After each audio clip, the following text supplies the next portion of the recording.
Hey guys, while we're talking about classification here, sort of classification, sort of like the theme of the module, I thought it would be a good idea to talk about social media monitoring or social listening, because that's one place where categorization, classification problems in machine learning sort of get applied.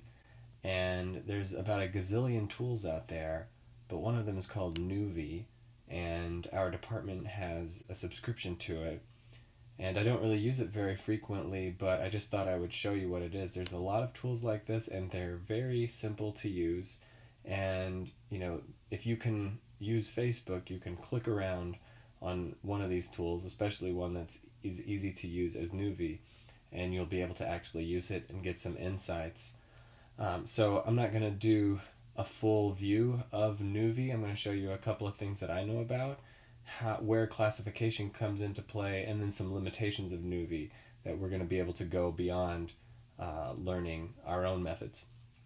So let's first go to monitors here. Actually, that's the only place we're going to go really.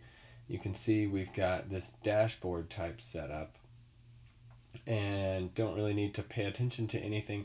Basically, what we've done is set up a bunch of monitors here.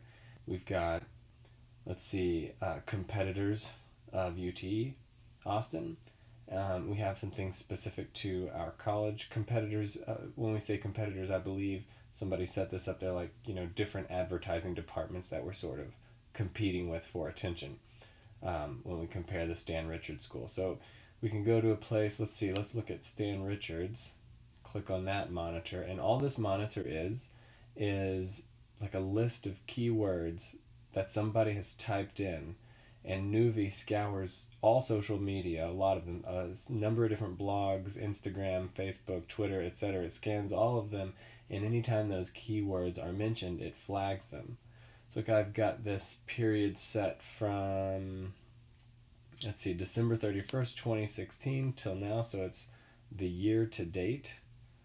And the Stan Richards School has been mentioned in social media 1,688 times in this period.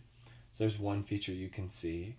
We can go to compare, the compare tab here, and we can see, we can sort of compare the SRS to different competitors. Let's see, do I add one here? I need to change the date range. Let's go to year to date on that one, and year to date on that one. Let's throw in another one. So it's BYU. Let's look at Michigan State, my alma mater, although I wasn't in the advertising department though. So we'll go to year to date. All right, so you can see we can compare how many mentions there were across time for the year to date for these different competitors of the Stan Richards School advertising department. So you can see by far the Stan Richards School has the most mentions, no surprise. So that's kind of insightful, right? Another thing we can do is go to the map, and we can, it's actually zoomed in on Austin. Let me zoom out a little bit. So it was a little bit glitchy on me, but I was able to pull this up. So you can see it's represented, a particular social media mention will be represented as a dot. And here's one, I can click on that dot and I can see what the mention says. This one doesn't even look like it's relevant, so you can see we've got ad grad in there, and it picked up on that when ad grad life is actually what we're looking for.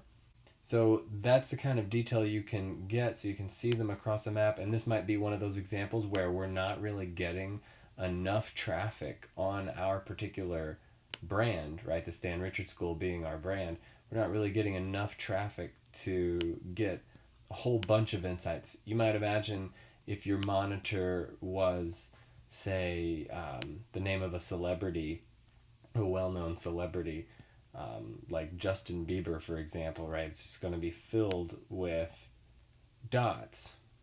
And so there's two dots here. That's the same one. Okay. Okay, so here's one that looks like it's in Texas. And zoom in on that one. And let's see who it is. It's Tamara Bell. So she tweeted about this. Is there a date on here? May 30th at 1:11. Students, if you're looking for internships in Austin this summer, here's a link. And we can see how close we can actually get in to see where this tweet is coming from. Well, maybe you guys can tell better than I can. It looks like it's probably on campus. So that's the map. There is the stream, which is sort of a timeline of positive and negative tweets. And what I wanted to show you here that's related to classification, see on this dashboard, we can see this green light, this sentiment, this little widget over here that says sentiment. We can see the red line means negative emotion mentions and the green line means positive emotion mentions. We can even say click on, as I go through, my cursor changes to a particular day or a particular time period. I can click on that and that will send me over to that stream, and I can see green social media mentions that are positive in emotion, and the blue ones I believe are neutral, and you can see these red ones are supposed to be negative in emotion. So let's actually look at this for just a second. Let's look at, for example, this red one here. Looks like something, can't really tell if this is relevant to us. Maybe it is, maybe it isn't. Something about Billy the Kid doesn't necessarily look negative in emotion. Let's keep scrolling through and let's look at some of these that we think might be negative. So I want to point those out in particular. If you weren't already excited enough for tonight's presentation, Freebirds WB is catering Happy Brain, Happy Belly. How is that related to us? Not really sure. Let's keep going. All right, we've got a cluster of positive and negative mentions that all happened on Monday, 06. What was going on here in this particular time period? Let's let it populate with all these tweets. Click on one. Oh, Ad Grad Bowl. I see. That was the Super Bowl, when everybody in our department was tweeting about the Super Bowl all at once. So we see positive emotion. Excited to see the results of the Ad Grad Bowl. You can see these connections between them. Those are like retweets and things like that. What I want to point out, says, so sorry, not a fan of this year's avocados from Mexico ad, lame, Ad Grad Bowl, right?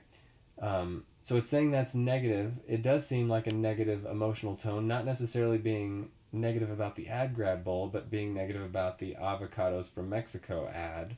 You can see a little bit of confusion there. Pretty sure no one in the Brady household makes or eats pancakes, Ad Grad Bowl. So a lot of these negative ones are people complaining about commercials they saw on the Super Bowl. So this is interesting.